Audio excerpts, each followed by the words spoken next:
So hi guys, here we are again back with a series on freedom fighters. तो high ईड concept में आज के हमारे freedom fighter हैं दादा भाई नौरोजी।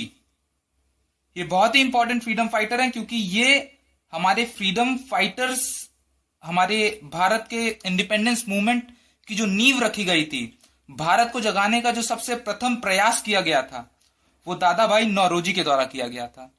इन्होंने भारत को जगाने का प्रयास किया था कि अंग्रेज जो हैं हमारे लिए काम नहीं कर रहे हैं बल्कि हमारे अगेंस्ट में काम कर रहे हैं। क्योंकि 1880 और 1885 तक ये एक भावना थी, भारत के लोगों के अंदर एक अंग्रेजों के लिए एक बहुत ही आदर की भावना थी। उन्हें लगता था कि अंग्रेज जो हैं वो हमको सिखाने के लिए आए हैं, हमारे देश को और उन्नति की ओर ले जाने के लिए आए हैं, हमारे किसानों की प्रगति करने के लिए आए हैं। तो एक जो भावना थी कि अंग्रेज जो हैं वो भारत के हित में काम कर रहे हैं, तो सर्वप्रथम इस भावना को हटाना और देश में अंग्रेजों के खिलाफ एक लहर लेके आना, लोगों को जगाने का प्रयास करना कि अंग्रेज हमारे लिए काम नहीं कर रहे हैं बल्कि हमारे अगेंस्ट में काम कर रहे हैं।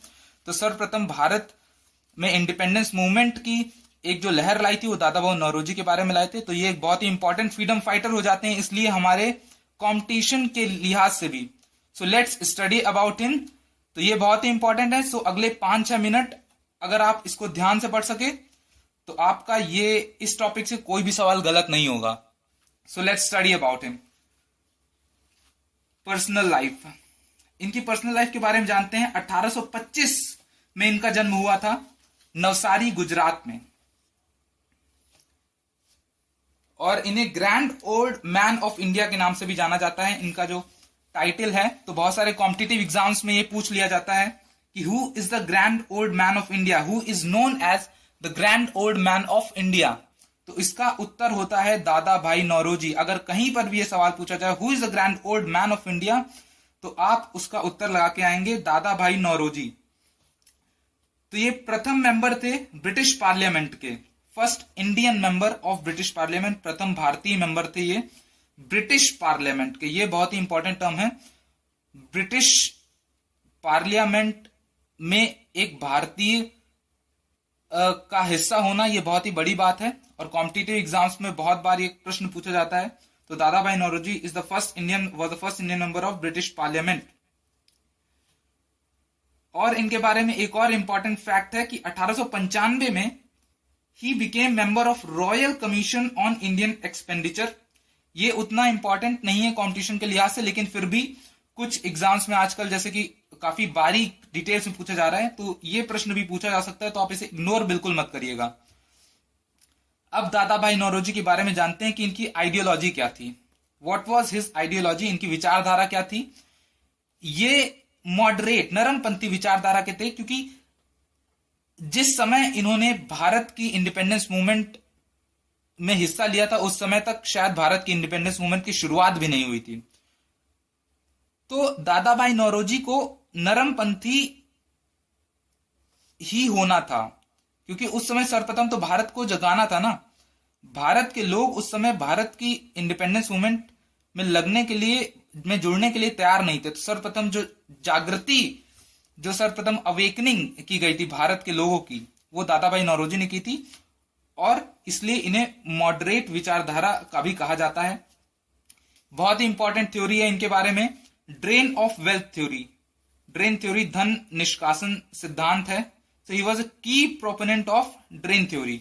ड्रेन ऑफ वेल्थ थ्योरी के एक की प्रोपोनेंट है। ड्रेन ऑफ वेल्थ थ्योरी का सीधे शब्दों में, शॉर्ट टर्म्स में अर्थ यही है कि भारत से जो पैसा अंग्रेज ले रहे हैं उसका उपयोग भारत की प्रगति में ना होकर अंग्रेजों की प्रगति में हो रहा है। वो पैसा भारत से उठाकर वो ब्रिटेन में ट्रांसफर कर रहे हैं। So this is the basic principle of drain of wealth theory.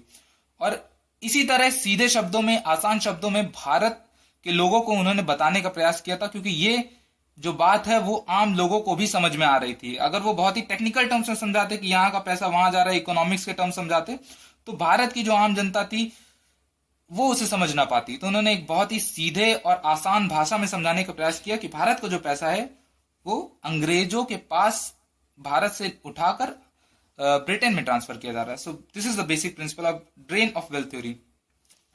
तो अब अगले जो इंपॉर्टेंट है, यहां से बहुत इंपॉर्टेंट क्वेश्चंस आते हैं. बुक्स हो गए, जैसे आईएनसी सेशंस हो गए, तो ये तो एकदम फेवरेट टॉपिक्स हैं, तो इनको तो बिल्कुल ही मिस नहीं कर सकते हैं.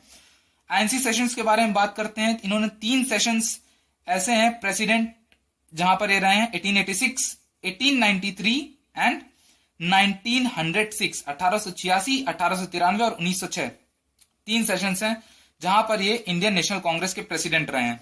अब इनके पॉलिटिकल वर्क के बारे में जानते हैं, इनके राजनीतिक कार्यों के बारे में जानते हैं. फर्स्ट एजिटेशन, इनका पहला राजनीतिक जो इन्होंने काम किया था वो 1859 में किया था. तो इन्होंने पहली बार एजिटेशन किया था 1859 में, जो कि कंसर्न था recruitment to Indian civil service. Indian civil service के रिक्रूटमेंट से रिलेटेड इनका पहला एजिटेशन हुआ था. इंडियन नेशनल कांग्रेस की स्थापना में इनका बहुत ही महत्वपूर्ण योगदान था. She was closely involve with INC in its early phase. और 2 इन्होंने इंपॉर्टेंट एसोसिएशंस स्टैब्लिश की थी, बहुत ही इंपॉर्टेंट है ये. 1865 London Indian society and 1866 east India association. Specially east India association क्योंकि ये बहुत सारे कॉम्पिटिटिव एग्जाम्स में कई बार पूछा जा चुका है, बार पूछा जा चुका है.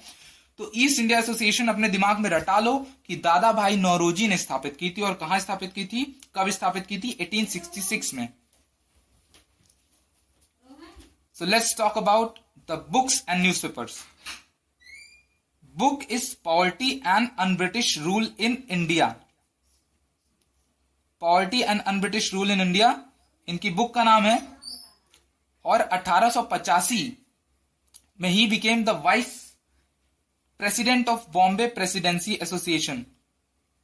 बॉम्बे प्रेसिडेंसी एसोसिएशन के वाइस प्रेसिडेंट ये बने थे. Then he was nominated to Bombay legislative council by governor Reay. तो 1885 में वाइस प्रेसिडेंट ये बने थे बॉम्बे प्रेसिडेंसी एसोसिएशन के, और इन्हें नॉमिनेट किया गया था बॉम्बे लेजिस्लेटिव काउंसिल में गवर्नर रिए के द्वारा. तो लेट्स रिवाइज अगेन. 1885 में इनका जन्म हुआ था.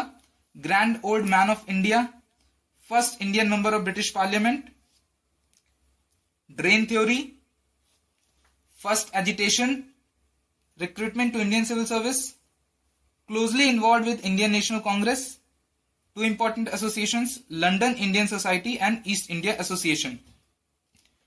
अब 3 सेशंस हैं जिनमें प्रेसिडेंट रह चुके हैं 1886, 1893 and 1906. And book poverty and unBritish rule in India. 1885 में ये वाइस प्रेसिडेंट बने बॉम्बे प्रेसिडेंसी एसोसिएशन के, और बॉम्बे लेजिस्लेटिव काउंसिल में इन्हें नॉमिनेट किया गया. तो ये पूरा जो पेज देख रहे हैं ये बहुत इंपॉर्टेंट है. आप स्क्रीनशॉट ले सकते हैं, आप इसको लिख सकते हैं, आप इसको बार बार वीडियो को देख सकते हैं. So you can do anything you want. Now question about Dadabhai Naoroji. इनकी बुक का नाम है poverty and unBritish rule in India and he formed East India Association in 1886. तो कौन सा सही है, आप ये हमें वीडियो में लिखकर कमेंट बॉक्स में लिखकर बताइए. We'll discuss this in the next video. So now the most important thing is, आप लोगों ने क्योंकि ये वीडियो देख चुके हैं, तो अब एक काम करते हैं, क्योंकि साथ साथ पढ़े हैं, तो एक काम और करते हैं कि साथ साथ इस वीडियो को शेयर करिए, सब्सक्राइब करिए एंड कमेंट करिए.